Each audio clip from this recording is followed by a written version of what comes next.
As parents, we want to give our kids the world. It was that very thing that drove Harold and I to change everything about our lives for the better. But the best way to give your kids the world is to teach them how to thrive in it.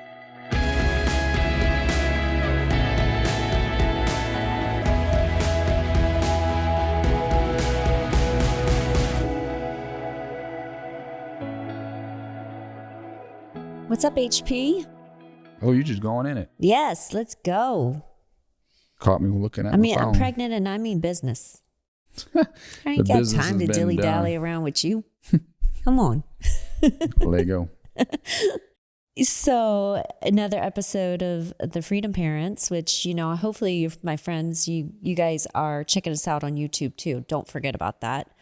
If you're listening to us, check us out over there on Instagram, Facebook. We're all the places. We want to be friends and hang out with you, okay?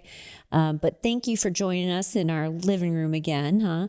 And I hope if you are watching on YouTube, you can really appreciate Harold's socks here. It's something special. Are fabulous. I have 3 pair. A little plug for Smart Wool. Yeah. These things are thick and warm. Cozy. You could actually walk outside in these things and it's like you're wearing shoes, but you're not wearing shoes. One of the things I love about you is like little details that you value and notice that otherwise most people wouldn't notice about things. Well, think about how amazing that is. How could anyone appreciate that? And you feel like you don't have shoes on, but you can walk outside like you have shoes on. Who would not appreciate that? It's special. Very, especially here in Arizona, you walk outside, you're talking no thorns, no rocks. I don't feel anything, but then I don't feel like I have shoes on either. Funny side story, real quick, before we get into the topic here, talking about resilience.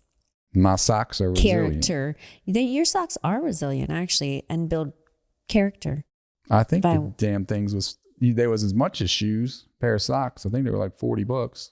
You better be able to walk outside in them. Socks. When we first moved here from Louisiana, I remember getting here and we were in our first house, and I can't remember what it was. I think it was a toy or something the kids knocked over the fence. And I only had socks on, clearly not Smart Wool socks. And I was like, it looks like all rocks out there. It should be okay. And I walked out, and as soon like 3 steps had like all kinds of cactus, little prickly things in my feet. I was like, oh, you don't walk outside in socks. Unless you got Smart Wool. Unless you got Smart Wool. I hope we get paid for that. And just send me a pair of new socks. Just in case someone passes us to Smart Wool. You never know. Yeah. Dreams can come true. Uh-huh. So, are we talking about socks today?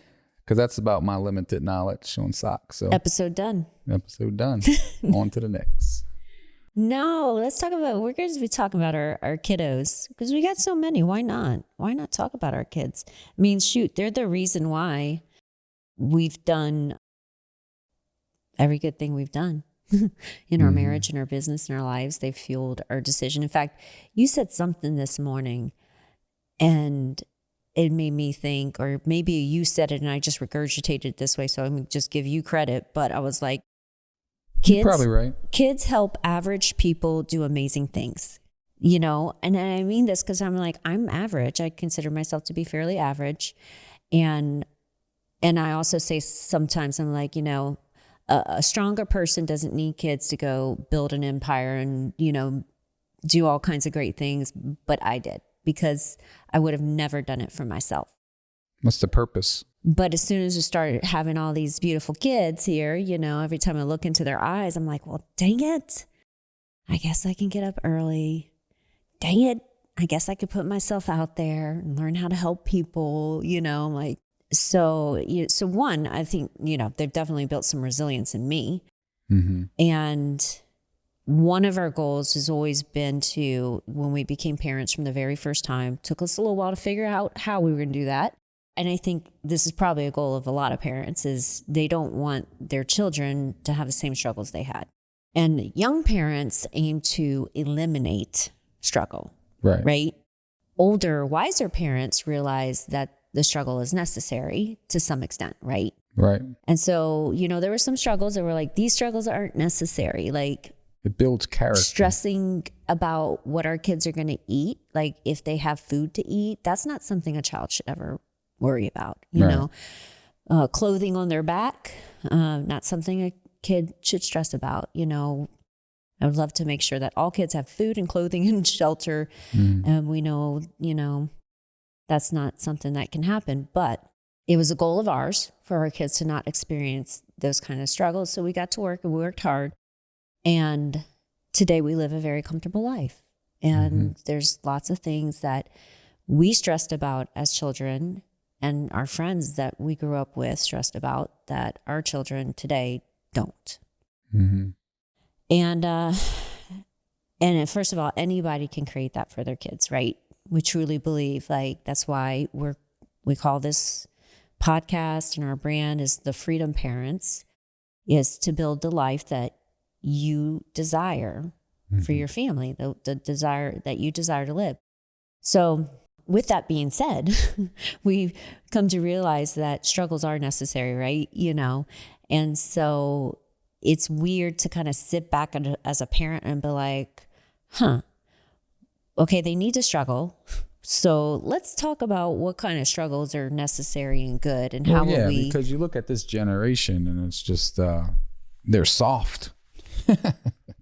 They're soft partially because of technology and the other part is because of what you just alluded to in that, you know, parents are trying to protect their children from struggles, but it's from all struggles, not just like what you said. You know, they shouldn't have to worry about certain things, you know, clothing, food, all that stuff, like you said, shelter and whatnot. They should feel confident in the parents providing that, and that's what a kid deserves, to have that security.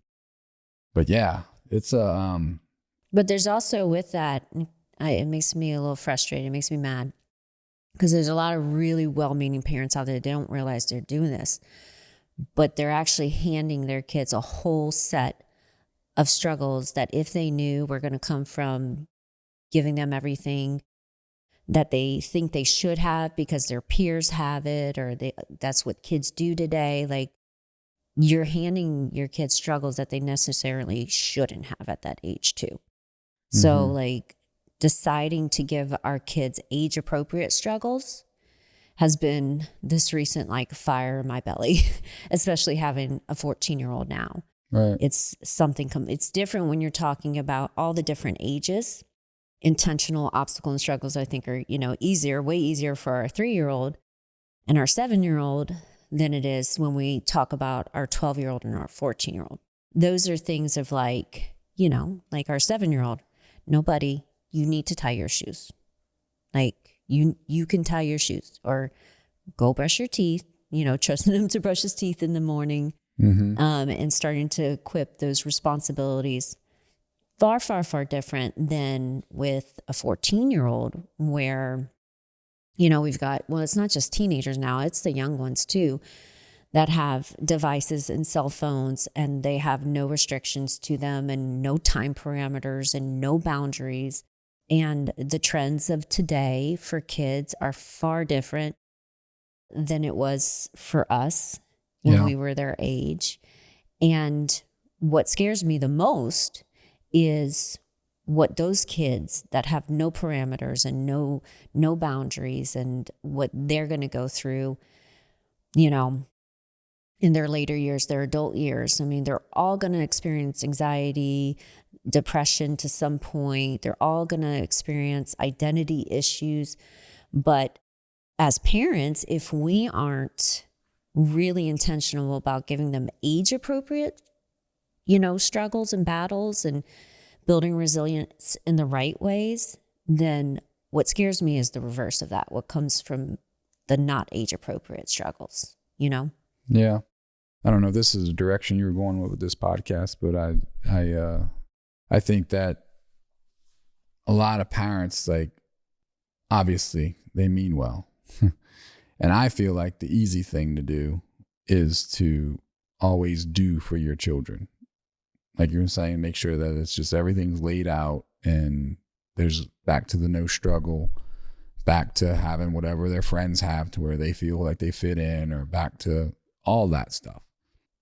And I personally just don't like with the conversations I have with my daughters, because that's always their thing. Like human nature is to say, oh, well, that's what such and such is doing, or that's what, and I'm like, are you trying to, that's like the worst thing to sell me on, is that everybody else is doing it. Yeah. Like that tells me immediately that I want to do the opposite, just from a statistical perspective. Right? If you look at someone and you look at through the eyes of their worldview, and if you like what you see, then maybe you need to adopt their worldview. Right? But if you don't like their worldview and what it's amounted to in all areas of their life, then I don't want any of it. Yeah. So that's kind of what I'm telling like our kids, like when we get into technology and that, like our 14.5-year-old doesn't have a phone. And some people I say that to and they're surprised. And some people say that too and they're like, good for you. And then they go on to say, well, you know, the developers of the phones don't even have their kids have them because they know the addiction levels, and you're letting basically children who are clueless teach your children and educate them. So you have children on Instagram and social media teaching and influencing your child. That's a hot mess. They have no world experience. You know, they're delusional. They operate in the realm of la la land, right? They have, it's crazy. To me, it's insane. But then some people look at me and say, oh, well, it's crazy that you don't let your 14.5-year-old have a phone. How do they get in touch with you? I'm like, well, they have, what's those little? Apple Watches with cellular. With cellular. So they can get me we're not like Papa. This purist over here where they have zero access to any kind of technology. Right. Although I'm not against that either. Well, I'll tell you what, and now that we've, you know, I feel like it's going in a different direction. But like last night when our oldest came to us and showed us was it a YouTube? Was that girl? That was she probably in her early 20s? Probably, yeah. Yeah, early 20s. And she said, oh, I think you guys will like this because we've curved what she was being influenced by through social media. Because now, did she like it? Nope. She thought we were mean, didn't understand, we're evil, whatever. I'm you know, ad-libbing here. But that's where most parents would be like, oh no, I want to be your friend and I want you to like me and I want you to never say that to me and never feel that way about me. And we're like, screw that. We're contending for you. We see the issue and the challenges here. We know that that's bullshit. And we started curving and monitoring what had influence. So we kind of turned her attention somewhere else. And now my point of that is last night, she brought us like something. This wasn't the first time, but she brought us something and it was a God-fearing girl. Young woman. Woman, smart, intelligent, like, knew who she was. She had an identity. Say it out loud. Yep. She wasn't like clueless of her identity, and she was speaking her truth with confidence, and it wasn't in the realm of delusional. And she wasn't trying to fit in with the trend. What is popular. She was actually pushing back. Her point of view is very unpopular right now. You know, but good. Well, I wouldn't think that's a misnomer too. I get what you're saying. It feels They'll have like you think that it's unpopular. It feels like it. But that's all lies, too. For the first time that I can recall in my lifetime, it feels unpopular. To be a conservative today. You know, they'll have you think that abnormal behaviors are normal, but you can't convince me. So you know, it was. So it was refreshing to see that she brought that holding the line, right? Of us holding the line and actually disciplining from a place of love and guiding her from a place of love and watching her turn. And it wasn't easy. Like that was a little bit of a stretch there. No, it wasn't. Because it required us taking away something that she loved, which was her iPad, because she's an artist and she draws both, you know, sketches, paints, digital. She's amazing. And also grew to love to share her art on Instagram, which initially I thought would be a good idea. And sometimes parents have bad ideas, and that was one. And I'm going to tell you, how heartbreaking it was to both see that it was more of a threat than a good, but also to see how hard it was for her to see me take the iPad away and disable her account because it wasn't serving her.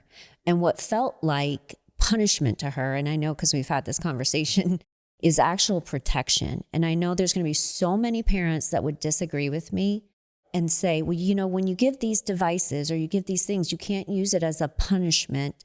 You can't give it and then take it away and then give it and take it away. And to you, I say bullshit. Because as a parent, when we see something that is a threat to our child's identity, is a threat to their formative years. Right now, teenagers, this is science. Her prefrontal cortex is shut off. That means she's almost incapable of not thinking or thinking logically at sometimes because she's so driven by her emotions. Yeah. But also her brain is literally being wired to be an adult. So everything that you and I allow into our child's brain right now, or don't know that we allow because we give them these devices, is literally being a part of what is forming her as an adult. Yeah. Not us. It's those phones, it's social media, it's YouTube, it's whatever we allow to go into her brain. And, you know, like I said earlier, not all kids are at some point going to struggle with anxiety and depression.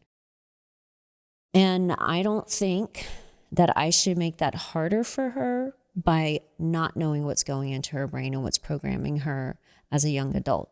Yeah. You know, so is it difficult? Yeah, it's difficult, but it's also been one of those choices that we have made to actually build resilience in her. And it's not an easy one because we don't always we know that like it's going to be something that she sees the fruits of later. Yeah. And we got 5 kids, so it'd be so easy just to let them run amok into that infinite source YouTube of all day long. There's a show or something for all of them that will keep and they're them all quiet. It's a $1 trillion machine of basically selling your kids. They're consumers of what they're selling, and they're going to sell them on whatever they want, whether it's a brand, whether it's a philosophy, whether it's whatever. Yeah. Right. And what's challenging for us sometimes is because we do believe in the blessings of technology. Like we've changed our life through it. Yeah. And their life is better and comfortable today because of it. Yep. But because we learned how to use it for good instead of letting it use us. Like we use it. Yeah. We don't allow it to use us. Exactly. That's the difference. And that's a fine line there with too. That being said, we are on YouTube. We are on social media. Yeah. And we actually have educated ourselves to build the business that we have a lot through free resources, right? Like YouTube. And I mean, you are constantly educating yourself actually through it. So we have these platforms. We have it on our TV, which it's the interesting balance of we do want to teach our kids also how to use it for good. But I can also see why it's even more important to have these boundaries for our kids and to allow them to start cultivating responsibility through technology. Because like our 7-year-old, our son, he sees you watching it and learning from it. But as soon as we're not home, what's the first thing we see? Which I check our history. So if you're a parent, you're going to give your kids these devices and allow them on these things, you need to be checking your history. Like, you need to know what your kids are doing on there. But secondly, when we're gone, if he has a chance, he's going to be on YouTube watching all the gaming stuff, of course, for nonsense. hours and hours and hours and hours though. Yeah. You know, so it's challenging to choose that as one of the areas that we build. We help our kids build resilience and responsibility, but I think it's probably one of the number one areas that we could choose to put our time and energy into. You know, another way that we help our children build resilience is we really do we're trying to work on, you know, the extracurriculars. We do think it's a fine line, right? Of like, we don't want extracurriculars owning our kids' life, right? You know, or ours, because we're the freedom parents. We believe people should have flexibility and freedom. But we do want to cultivate things that they're interested in. And I read great book, Grit, a couple years ago. And I remember her saying, Angela Duckworth, I think she wrote it, how for her kids, it's a necessity at all times that they have 2 activities that they participate in. One's physical, because physical health is incredibly important, which we believe in. And the other can be creative. So, like for our second one, Mila, she does competitive dance. And that's been fun for us to adapt to, right? Because there's a huge commitment there. Yep. But one of the things that I noticed right away, and I know you'd probably agree, was like, we knew it was the right thing for her, right? Even though it's a huge commitment for the whole family. When she showed this incredible level of responsibility with knowing her schedule, with getting dressed, getting prepared, having the things, like we had a conversation with her early on that like, if you, this is big, this is a lot. You dance 4 nights a week. There's competitions, there's all kinds of things like, so you're going to need to be a very active part of, keeping your grades up. So we set the tone for that. And right away, she rose to the occasion, right? Mm-hmm. So seeing that's one thing that like, as much as I know it is a lot, I know that in some way, shape, or form is going to transfer into her adult years, right? Don't you think? Oh yeah, she's really responsible. But I also see that the spin off of that though is that sometimes I think our whole motto behind this is to be in this world, but not of this world, and everything and how we operate. So it's like with the technology, the way we guiding our children through the technology is obviously you have to be in this world. You know what I'm saying? Mm-hmm. With the technology, with the extracurricular things, because I've watched people, but you don't have to be of this world. Meaning that's the whole thing about being okay with not going with the flow of the world, but you still have to be in this world. And that's at least where I'm coming from when I try and guide our children with the technology, even with the extracurricular, because it's like, oh, I've watched parents. I've watched them when we were younger before we had our first kid. These people were miserable because of their kids with their travel soccer league. Like it consumed them 7 days a week. I think 3 weeks a month they were traveling. I remember the guy would walk in. I'd be like, what's up? Such and such. I'm not going to say their name, but like, oh, traveling soccer. But all over his face, it was just like it consumed 10 years of this man's life. And then the kid ends up going to college and didn't play soccer ever again. You know what I'm saying? Mm-hmm. Like, or whatever. And it's just like people start operating from a place of being in this, of the world. Yep. And that, I just think. And then they're letting their kids, but you're letting your kids do that too, because you never figured out yourself how not to do it too. Yes. And it's, again, that's not an area that I want to see my kids have to be resilient in.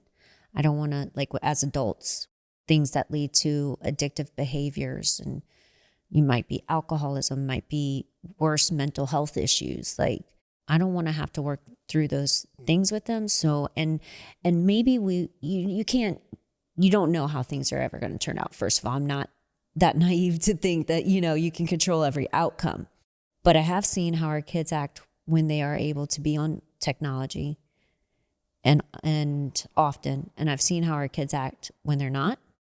Yeah. And it's challenges night and day. Night and day. Night and day. The way they light up when they're not on that technology like that. But yeah, it's night and day. But back to the resilience of the children and kind of how we guide them, because it's funny, like simple things too. I don't know if this is on par of what we're talking about, but I think about the life we've created and like taking them to school.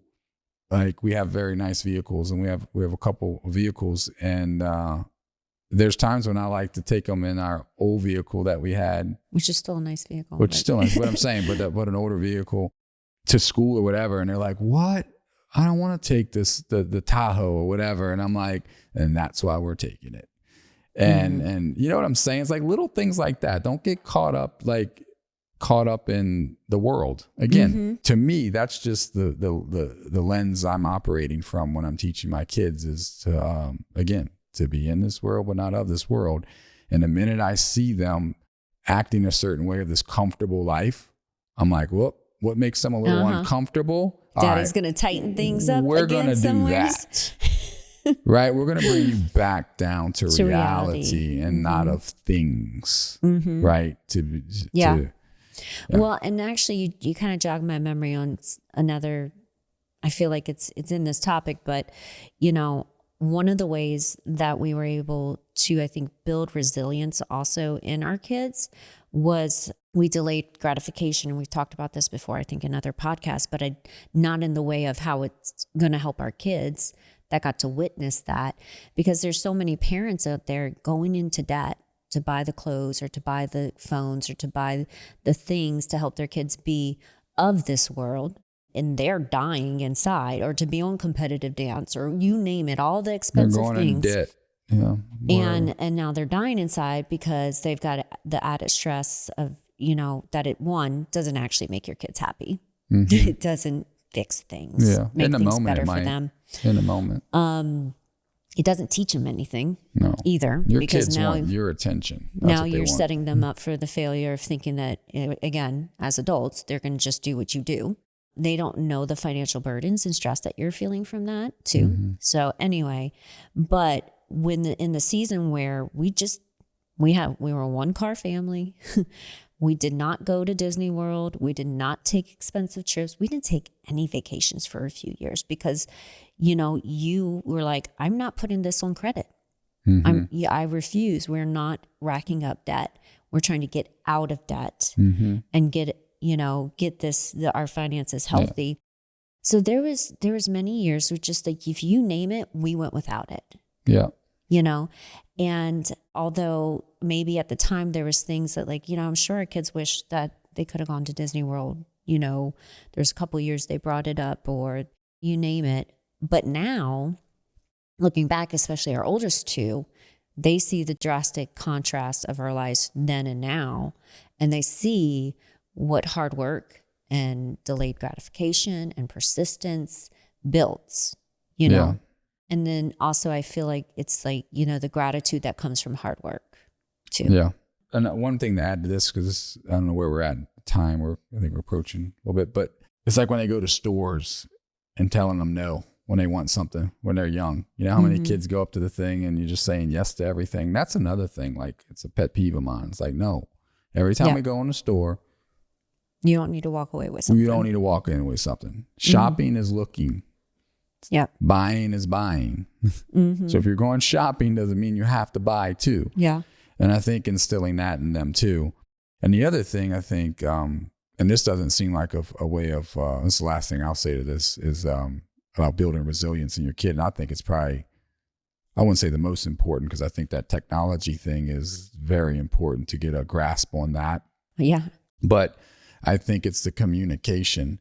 So like when our kids want something or we're out and about, I'm like, I don't know, you go ask them.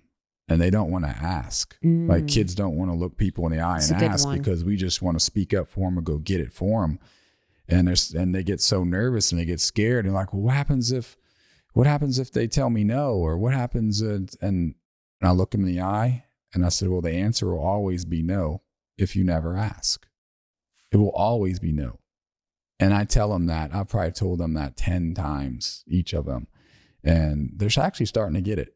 And to the point to where they wouldn't order at restaurants. We had to order. I'm like, nope, you'll sit here and watch me eat. I'll give you one French fry. That's it. Right. You do say that. You have to have them become a little uncomfortable so they'll grow. So I think that's another area that I'm really leaning into to help them, because I think it's going to serve them well when they become an adult. So, absolutely. Yeah. Yep. And when they look down and they mumble their order and it's like, okay, no, eyes up, chin up, eye contact. Let's remind them when we go in stores. So remember, make eye contact. People can't hear you if you don't look at them. Especially for the kids that do have a quote unquote safety blanket, phone, iPad, whatever, most of the time. Yeah. Watch out for that, social anxiety. Yeah. It's conditioned. And look, we don't, we may be parents of about to be 5, but we don't have it all figured out. But I will say there's a few things that we've discovered, and I do feel like now seeing the fruits of it. Like at first we're like, man, I don't know about taking this course. But now seeing the fruits of it, it's undeniable. Mm-hmm. Like the results, especially with technology. I'll say it for the 10th time. Yeah, I think if parents picked just one thing to like get help build your kids' resilience with that will. When they're the only kid in a group of kids that doesn't have a phone, isn't tuning the world out. Well, think about it. The other day we went to the house that we just bought. We bought another house and we're renovating it right now. We went there. There's no TVs, no nothing there. We were there for 3 hours because you and I were walking through the design of it and different things and meeting some contractors and whatnot there. And they were all running around and had the best time. No TVs, no devices, no nothing, nada. No swing sets in the backyard, no trampolines, no nothing. Like literally just their imagination and space. And they lit it up. Yep. To the point that our 12-year-old told me when we got home, she goes, Mom, it's so funny because we have nothing there. But whenever we go to that house, I have the most fun there. Yes, because kids are supposed to use their imaginations, not have other people think for them. You know what I'm saying? So that's my challenge to all you parents. It's easy. It's the laziest way to be. And you can get mad at me all you want. But I'm telling you, it's the easiest and the most laziest way is just let technology take over of your kids. But I'm telling you, they're taking over your children. So the minute that you pull it away, and I will say force them to use their imaginations and be creative and go outdoors, it may not be right away. We've watched it slowly. It was a slow transition. But I guarantee this is on recording. If you give it time and you stay disciplined in it, you will see a different child. And you'll see the child that you know you're supposed to see and what they're supposed to be. Yes. So good. Yeah. There you go. I think that's one thing we're pretty good at is that we get clear on the few things that matter. And we lean into it. Execute. And we lean into it. Take action. Yep. We don't know a lot. We don't. But the few things we do, we're going to lean into those things. We know a bunch. Who are you kidding? We know a lot. All right, friends, that's a wrap. So remember, we believe that you deserve to live the life you desire. So go out and create your new American dream.